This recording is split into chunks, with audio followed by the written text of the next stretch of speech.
Alright guys, thanks Mullins for having me in. So at the end of the day, what are we in? We're in a cast in place foundation that's poured concrete. Matter of fact, the actual frame for the house is actually what these forms were made of. There's been some negative end waterproofing, which is patching done on top of concrete. Where there would be some actual cracks, we could inject those with closed cell urethane.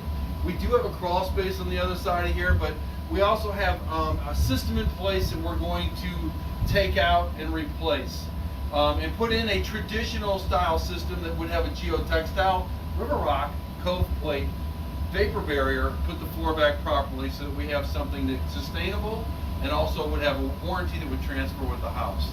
So having said that, we would start the system in the front of the house here, this corner. We would work our way down. As we go down to the back of the house, this is another place for us to be able to come into the house, back here. Now, as we make our way through here, this is where the pump is. We're going to be doing a retrofit with this, and there's some plumbing outside that needs to be dealt with, so just consider that done. Here, we've got enough segregation in the concrete. What happened was these are cold joints where the concrete was poured on top of each other.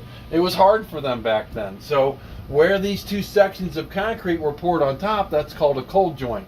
So we're going to get to the outside of that and seal it properly, possibly do some injections, and then we're going to do carbon fiber where the wall's been pushed a little bit, and that's where we see this split. So after that's been injected, we put carbon on it and we take care of it. Now, working our way, we know the footing runs in the front of this doorway, and that is a basically an interior wall, so we'll be going directly under that.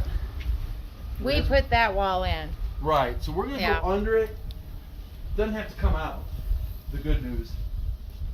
So we'll make our way down, and what we want to do is we want to provide enough pressure relief.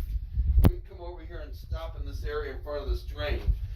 But we want to supply enough relief for the rest of the house so that we don't have a lot of this water wanting to be pent up under the floor. In the event that that crawl space starts to hold water or start to accumulate, we could put a drain in it and then bring it into the system. Doesn't need it right now, but it's a nice option to be able to have.